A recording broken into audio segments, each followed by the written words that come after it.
দেখুন ইনসাফ কাকে বলে। দেখুন এই যে ইসলামিক যে সমাবেশ, এই যে আল্লামা মামুনুল হকের রিশকা মার্কার যে সমাবেশ, এই সমাবেশে দেখেন আইনশৃঙ্খলা বাহিনীরা কত সুন্দরভাবে বসে আছে। নেই কোনো ঝামেলা, নেই কোনো ঝঞ্ঝট, নেই কোনো হুড়োহুড়ি, নেই কোনো পারাপারি।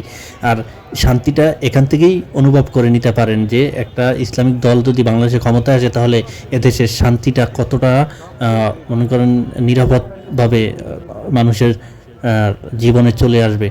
দেশের ভিতরে কিভাবে ইনসাফ চলে আসবে, কিভাবে শান্তি চলে আসবে, এর নমুনাটাই এই যে আইনশৃঙ্খলা বাহিনীরা বসে আছেন তাদের দেখেই বোঝা যায়। অন্য একটা দল দেখেন তাদের সমাবেশে কি হুড়োহুড়ি, পারাপারি, মারামারি, ধরাধরি, দলে দলে মারামারি, কামড়াকামড়ি, হামড়ি, হ্যাঁ, ভাঙ্গা ফালায়, স্টেজ মিস্টেজ, এই সে নানান কত রকমের কত কিছু দেখতে হয়। আর দেখেন ইসলামের সমাবেশ দেখেন, এই জন্যই ইসলামকে খুবই দরকার এদেশে।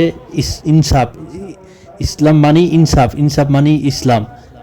এই ইসলামিক দলগুলোকে বাংলাদেশে খুবই প্রয়োজন, খুবই দরকার মানুষের কল্যাণে, দেশের কল্যাণে, নিজেদের কল্যাণে, আইন শৃঙ্খলা বাহিনীদের কল্যাণে, সমস্ত কিছুর কল্যাণে এই ইনসাফ ভিত্তিক রাজনীতি, ইসলাম খুবই দরকার।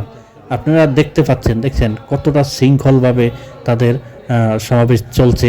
এখানে এসে আইন শৃঙ্খলা বাহিনীরাও খুব স্বাচ্ছন্দ্য বোধ করছেন, কারণ তাদের কোনো হুড়োহুড়ি ঠেকাতে হয় না, মারামারি ঠেকাতে হয় না, পারাপারি ঠেকাতে হয় না, কোনো ঝয়ঝামেলা, হুটকো কোনো উশৃঙ্খলা এগুলো ঠেকাতে হয় না। কারণ এটা হচ্ছে ইসলাম। ইসলাম হচ্ছে ইনসাফের প্রতীক। আর ইনসাফ, ইসলাম, ইনসাফ এগুলো না থাকলে এদেশ কোনোদিনও শান্তির পথে আসবে না। এটাই হচ্ছে সর্বোপরি কথা।